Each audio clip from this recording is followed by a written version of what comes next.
Itu ada.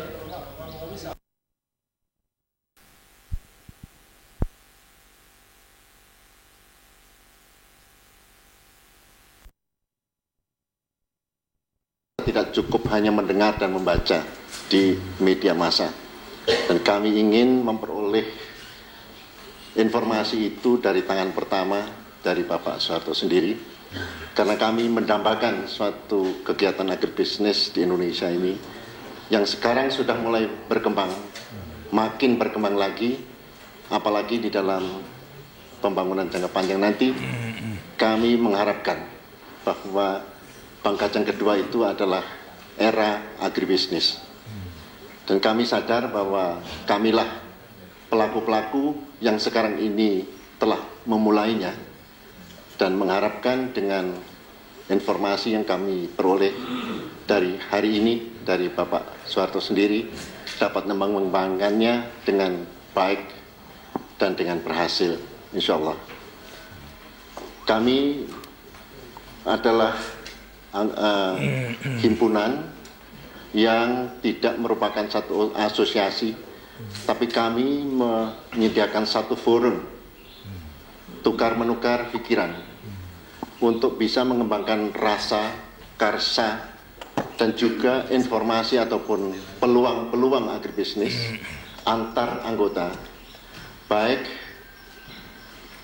mengenai agribisnis yang mereka lakukan sendiri maupun yang orang lain lakukan sebagai satu contoh.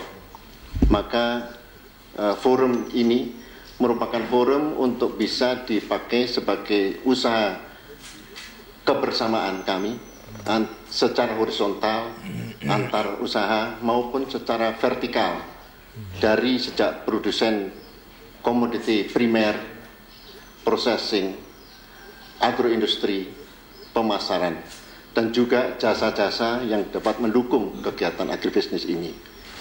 Oleh karena itu, kami percaya bahwa ini adalah satu permulaan yang cukup lengkap, dan kami telah menghimpun diri dalam agribisnis club ini sejak bulan September tahun 89, dan kegiatan kami sudah meliputi berbagai macam hal, khususnya forum komunikasi.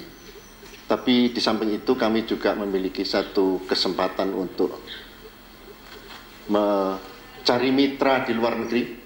Dalam hal ini yang sudah ada adalah di Jerman Barat, yaitu dengan DLG, Deutsche Landwirtschaftsgesellschaft, yang juga menjadi sarana sebagai jembatan antara usahawan Indonesia dengan usahawan Jerman untuk menggalang kegiatan bersama atau kerjasama yang kami galang dengan luar negeri, juga dengan perusahaan-perusahaan yang berhubungan dengan agribisnis. Inilah pertama-tama juga saya ingin menggunakan kesempatan ini untuk menyertai saudara-saudara semua, memanjatkan puji syukur kehadirat Tuhan Yang Maha Kuasa, karena rahmatnya pada pagi hari ini kami dapat bertatap muka dalam rangka kunjungan saudara-saudara sebagai anggota daripada Agri Business Club berkunjung ke Tapos ini. Sebetulnya setelah saya membaca daftar daripada saudara-saudara yang akan berkunjung ke Tapos, terdiri daripada para pengusaha-pengusaha yang sudah berantang, itu juga pengusaha yang sukses, dan juga daripada ahli-ahli. Lantas seolah-olah keroyo-royo untuk datang ke Tapos, artinya mempunyai keinginan datang ke Tapos. Timbul pertanyaan, apa sebenarnya yang akan maksud dan tujuan atau yang akan dicapainya itu. Karena di Tapos sebetulnya ya tidak ada apa-apanya sebetulnya, hanya merupakan salah satu usaha, itu peternakan yang kecil yang kita kembangkan. Jadi yang bisa dilihat tentunya juga hanya sapi kandang dengan bau-bau daripada kotoran sapi. Yang lainnya tentu juga tidak ada. Barangkali kalau tahun 70-an dulu, itu 70-an, permulaan 80, ingin berkunjung ke Tapos, untuk menyaksikan apakah benar dulu isu-isu yang dilemparkan kalau di Tapos itu ada istananya yang mewah, kemudian ada golf course-nya, kemudian ada juga kolam berenangnya, ada helipad-nya dan sebagainya. Barangkali itu ada benarnya karena memang selalu diisukan demikian. Setelah semuanya yang menyaksikan di sini memang tidak ada istananya juga tidak ada, kemudian lantas golf course-nya juga tidak ada.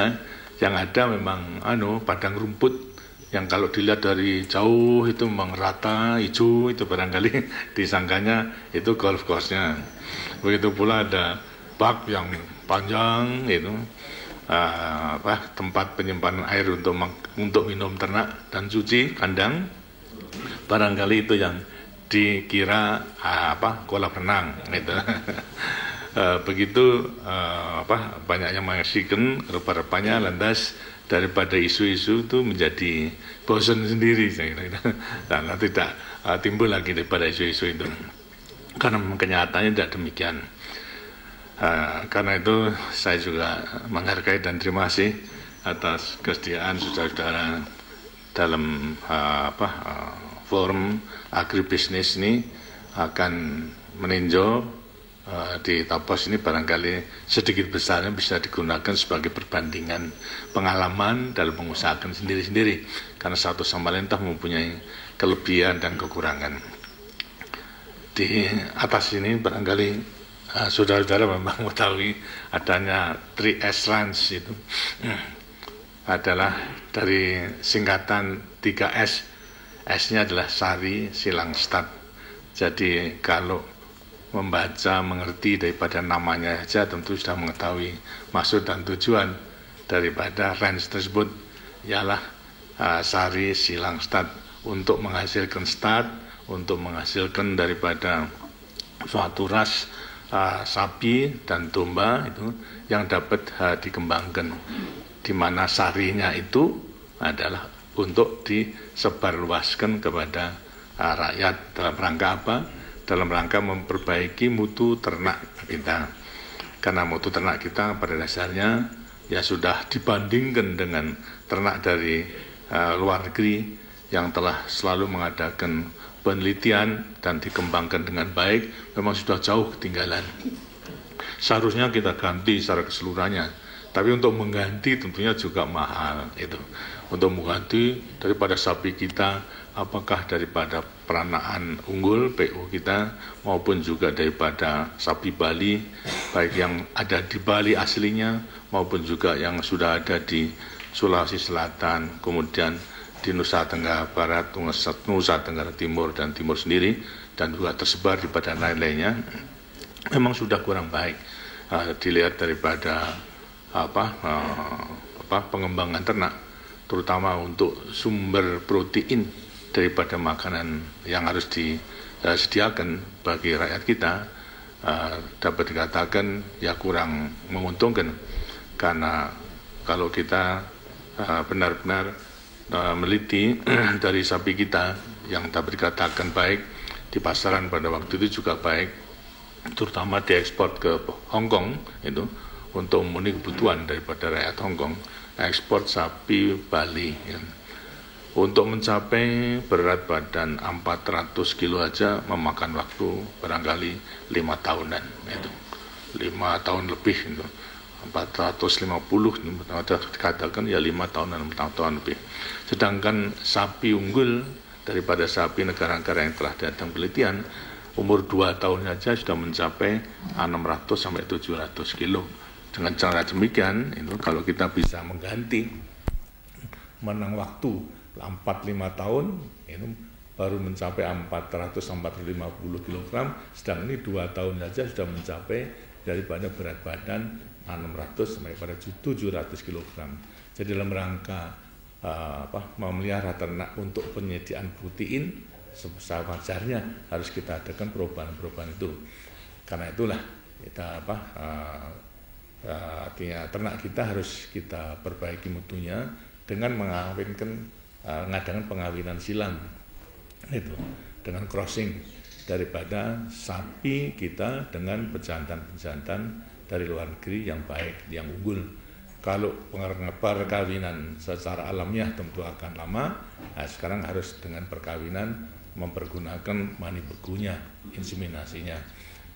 Dengan demikian akan lebih cepat daripada usahanya itu, karena pengaruh daripada crossing itu, pengaruh pertama daripada crossing pertama itu sudah mencapai mempengaruhi perbaikan daripada sapi kita 50% kira-kira, pengaruh daripada keturunan yang baik itu. Kalau cross kedua bisa mencapai 75%, kalau cross ketiga sampai R3 itu sudah 87,5%. Jadi kalau cross keempat ya tidak sampai kepada pure 100%, tapi sampai pada 95%. Dengan cara-cara demikian sapi kita itu tentunya yang tadinya dipiara 4-5 tahun baru mencapai berat badan 450, tapi dengan crossing keturunan ini akan mengejar 2 tahun saja sudah bisa mencapai berat badan 600-an kilo. Dengan cara demikian maka penyediaan sumber protein, terutama protein hewani dari ternak itu akan lebih cepat. Karena kita usahakan di sini adalah mengimpor sapi-sapi betina dan juga jantan, kemudian lantas menghasilkan tentunya anaknya betina maupun juga jantan. Pejantannya itu kita adakan seleksi yang ketat untuk kemudian kita serahkan melewati lembaga di Lembang maupun juga di Singosari itu untuk kemudian diambil mani begunya, semennya. Daripada semen inilah kemudian bisa segera dikawinkan kepada untuk adakan crossing kepada sapi-sapi kita, terus betina-betina kita. Dan demikian akan lebih cepat. Lebih-lebih juga dalam keadaan sekarang ini tidak hanya dengan inseminasi buatan, tetapi juga daripada transfer embrio itu lebih cepat lagi. Jadi kita mengambil embrionya daripada sapi yang unggulnya kita kawinkan, kemudian lantas kita ambil, kita titipkan kepada sapi-sapi kita. Nanti keluarga tentu sudah sudah merupakan sapi yang unggul daripada perkawinan pejantan dan betina yang unggul, dan pengaruh daripada yang dititip itu sama sekali tidak ada itu. Dengan demikian ini pun juga lebih cepat lagi. Disinilah sudah bisa kita laksanakan baik mengenai kawin suntik, inseminasi, maupun juga dengan transfer daripada embrio, terus pemindah daripada embrio. Bahkan sudah bisa mengambil embrionya sendiri. Kalau dulu embrionya dipindah itu dengan operasi, tapi sekarang juga sama saja itu seperti kawin suntik itu. Dan demikian lebih cepat bisa kita usahakan. Nah, ini antara salah satu dari maksud dan tujuan daripada Tapos itu untuk menghasilkan sapi yang mendekati unggul, kemudian lantas untuk melaksanakan program kawin silang, memperbaiki dari ternak-ternak kita. Tentunya di sini sendiri tidak kita adakan crossing. Nah, kita harus menghasilkan yang unggul itu, nah kemudian kita berikan kepada rakyat. Jadi seperti di Lembang maupun juga di Singosari telah mengambil, kemudian lantas sekarang semennya diberikan kepada daerah-daerah. Bahkan ada daerah, terutama dari Lombok itu yang sudah mampu juga tidak perlu melewati Lembang maupun juga Singosari, langsung mereka itu mengambil, tapi cepat. Karena tidak bisa menyimpan, terus teknik menyimpannya belum bisa, tapi begitu mereka mempunyai program untuk sinkronisasi, jadi membuat birahi daripada sapi-sapi betina itu yang sama, kemudian lantas segera diambil daripada semennya, maninya daripada sapi jantan, terus kemudian diberikan gitu. Karena masalahnya perkawinan itu sangat tergantung tidak hanya daripada sapi pejantan, tapi juga pada masa birahinya daripada sapi betina itu sendiri. Ternyata bahwasanya dapat dikatakan banyak berhasil, ya 80% umumnya berhasil itu. kalau embrionya masih sulit, terutama dalam rangka mengambil dan juga memang menitipkan itu pada saat yang tepat. Jadi tidak hanya manusia yang mengenal mengenai bayi tabung, maka sapi pun juga mengenal sapi tabung. Sapi tabung ini lebih cepat, lebih mudah. Jadi ini yang utama kita usahakan, baik mengenai sapi ada 2 macam di sini, sapi perah sama sapi potong. Gitu. Lantas juga ada domba juga begitu. Domba kita crosskan untuk memperbaiki daripada domba-domba kita yang sudah kecil-kecil itu. Kita tingkatkan daripada mutunya daripada domba ini.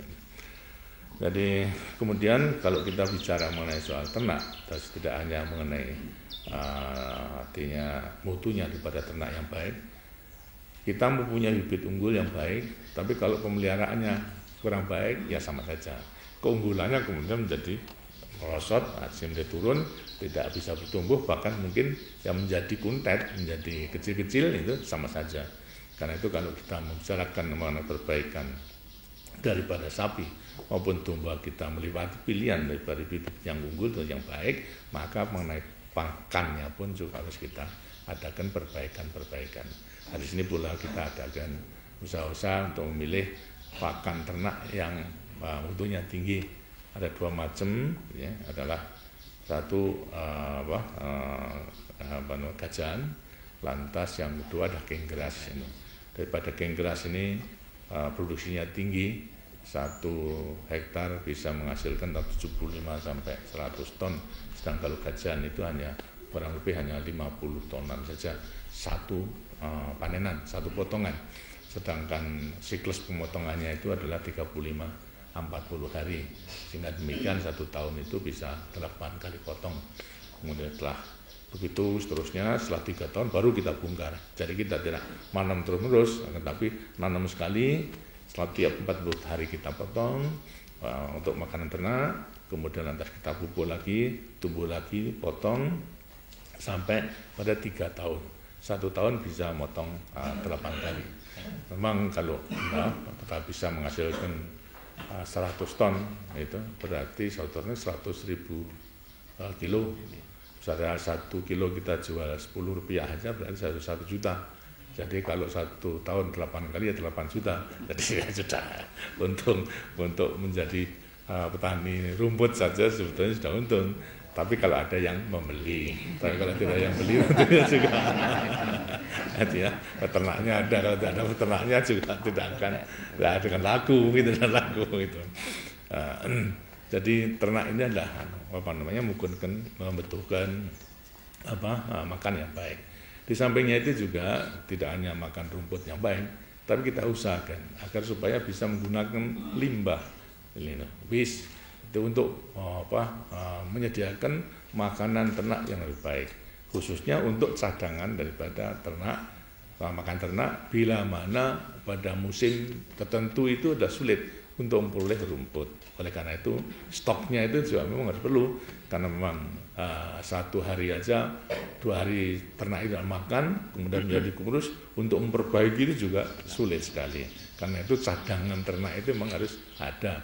Karena itu harus kita usahakan gimana itu membuat cadangan ternak. Kalau seperti tadi rumput sudah waktunya tidak kita potong, itu akan turun mutunya. Itu maka tiap 40 hari kita potong. Lah kalau potongannya itu lebih yang makan dengan yang kelebihan, nah inilah harus kita simpen sedemikian rupa sehingga akhirnya menjadi makan ternak yang tidak turun mutunya, bahkan menjadi lebih baik gitu. Prosesnya gimana? Dengan pergunakan limbah, di antara lain rumput maupun juga pohon jagung, itu batang jagung itu yang sudah tua maupun apalagi yang muda baik, terutama yang tua juga masih bisa kita campur dengan berbagai macam, misalnya seperti borat, bran, molase juga sebetulnya limbah, artinya sisa produk daripada lantas limbahnya antara lain ialah letter. Yang kata letter itu tai ayam yang telah menjadi kayak tanah, itu kayak tanah sudah kering. Inilah kita gunakan untuk campuran sehingga membuat fermentasi daripada makanan ternak tersebut setelah 3 minggu itu sudah bisa dimakankan dengan peningkatan mutu yang lebih baik dan bisa disimpan sampai kepada 6 bulan sampai 1 tahun. Dan ini bisa disimpan di dalam silo gitu, karena namakan silage. Bagi petani dengan dirinya tidak mungkin membeli silo yang besar yang bisa muat 300 ton, 400 ton itu. Caranya bagaimana? Itu sistem yang sama, tapi hanya mempergunakan kantong-kantong dari plastik, karung-karung plastik. Semua setelah kita campur, kita masukkan dalam plastik, kita ikat supaya air tidak masuk, apapun tidak masuk, kita tanam lagi di tanah. Nanti 3 minggu sudah sama saja. Itu juga bisa dibongkar untuk 6 bulan itu masih bisa dipakai. Yang berarti penyediaan cadangan makan untuk ternak bisa dipakai limbah yang sebetulnya sudah tidak ada gunanya. Saudara-saudara tentunya juga mengetahui bahwasanya di Lampung misalnya mempergunakan limbah kulit nanas. Jadi ada perusahaan canning di sana, kulit nanas, sedang yang mesin dan juga yang matanya itu diambil, itu sebelumnya di canning, itu semua untuk makan ternak. Ternyata pertumbuhannya memang juga baik untuk menambah berat badan daripada ternak itu. Menurut laporan katanya 1 hari bisa nambah 1 kilo hanya dengan makanan limbah daripada nanas itu saja, ditambah tentunya juga rumput. Nah, di sini kita juga telah mencoba bagaimana dalam rangka mempercepat untuk fattening itu, mempergunakan juga limbah di antara lain adalah bungkil kelapa sawit, terus kernelnya daripada bijinya itu setelah diambil minyaknya ada bungkilnya itu. Nah, bungkilnya itu kita makan ternak. Kita coba di sini dengan memberi makan 5 kilo bungkil tiap hari dengan 20 kilo rumput yang masih segar, itu juga bisa menambah berat antara 800 sampai 1000 gram 1 kilo 1 hari. Padahal kita mengetahui perhitungan menjual sapi atau kerbau itu dengan hitungan berat hidup itu kurang lebih ya 3.000-an. Sedangkan ini biayanya diperhitungkan pada waktu masih kurang lebih ya 2.000. Berarti 1 hari untung 1.000, itu 1.000. Jadi untuk memelihara 1 tahun sudah 300 kilo berarti 300.000 itu. Padahal hanya memberikan makan saja. Ini antara lain salah satu percobaan yang masih bisa dikerjakan oleh rakyat pula. Tidak begitu sulit, macam-macam. Dulu pernah di sini juga kita menggunakan antara lain singkong habis juga daripada onggok itu onggok. Tapi kemudian setelah kita menggunakan, tadinya harganya murah, lantas banyak yang make, kemudian lantas menjadi tinggi, kita tinggalkan. Tidak ekonomis lagi, tapi sudah bisa mengangkat daripada harga di rakyat, masyarakat menjadi tinggi, kita tinggalkan. Macam-macam yang kita coba, tapi yang akhir sekarang adalah mengenai rumput sama jagung. Itu jagung yang telah kering, itu daunnya artinya sudah tua, jagungnya kita ambil, kemudian lantas kita chop, kita masukkan di silo. Bahkan juga telah kita coba itu sekaligus dengan jagungnya itu. Jadi dengan demikian lantas tidak perlu memberikan makanan tambahan daripada sapi tersebut, karena jagungnya sudah termasuk jagung jungle, batangnya daun kita chop, kita masukkan di silo tersebut, menjadi makanan ternak yang baik. Sekarang tentunya juga daripada rakyat kita itu memang rakyat yang tidak memiliki sumber tanah yang cukup. Di antaranya sekian juta rakyat kita itu kurang lebih 6 juta rakyat petani memiliki tanah itu hanya di bawah seperempat hektar, atau ya kita anggap kita seperempat hektar, berarti kurang 50 kali 50 meter sebagai sumber penghidupannya. Karena itulah kita usahakan dalam rangka pertanian mengenai intensifikasi untuk meningkatkan produksi per hektar.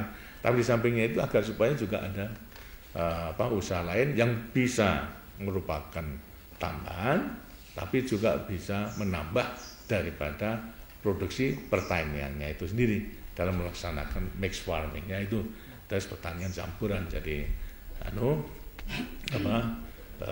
ini terus pertanian, kemudian lantas juga peternakan, kemudian lantas digabungkan sehingga lantas peternakannya sendiri bisa nambah tenaga kerja, lantas juga bisa hasilnya nanti nambah penghasilan, itu anaknya dan sebagainya, kemudian kotorannya bisa menambah untuk pupuknya, akan menjadi subur.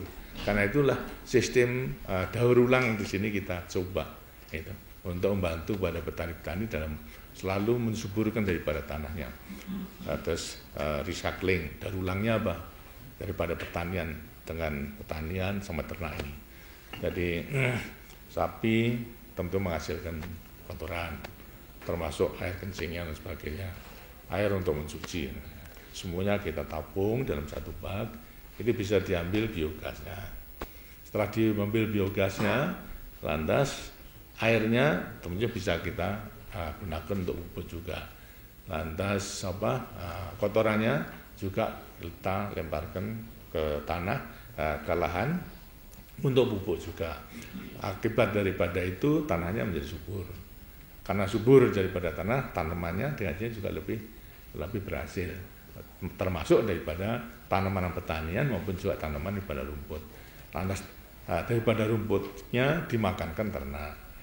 Ternak lagi tenaganya karena makanan cukup, kemudian akan sehat, menjadi pertumbuhannya cepat, menghasilkan teletong yang banyak, kemudian teletong kita tabung lagi, lantas dilemparkan lagi ke lahan menjadi subur, lantas tanam lagi, tadi begitu, jadi putar gitu saja. Kita namakan daur ulangnya di situ. Gitu. Kalau rakyat yang memiliki sapi itu dalam rangka mixed farming itu memilih sapi 3-4 ekor saja itu bisa menghasilkan kurang lebih kotorannya itu ya 2 blek minyak tanah itu.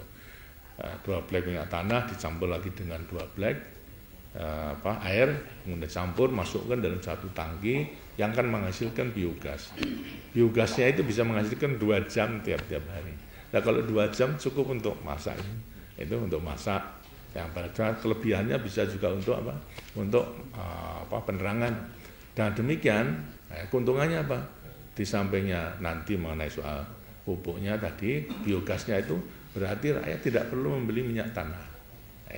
Untuk yang tadi biasanya beli minyak tanah untuk penerangan tuh. Gitu. Secara nasional apa? Kita menghemat minyak tanah yang banyak subsidinya. Itu berarti penyediaan daripada minyak tanah menjadi kecil. Lalu yang ketiga, yang tidak menggunakan minyak tanah, menggunakan kayu bakar, biasanya mencuri ke hutan. Jadi karena kayu bakar tidak perlu lagi, ya tidak perlu mencuri ke hutan. Jadi hutan kita akan menjadi selamat pula, tidak perlu mengadakan reforestasi dan lain sebagainya. Ini di antara lain sistem recycling ini yang kita laksanakan gitu.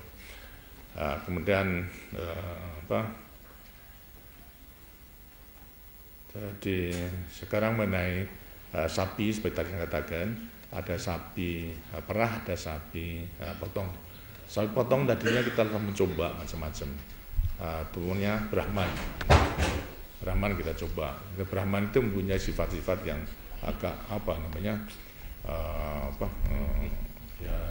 kurang kuat tadi ya. So mudah stres dan mudah marah. Kalau marah ngamuk, ada membahayakan juga daripada orang. Sekalipun sebetulnya rakyat kita telah banyak yang hanya mengetahui Brahman.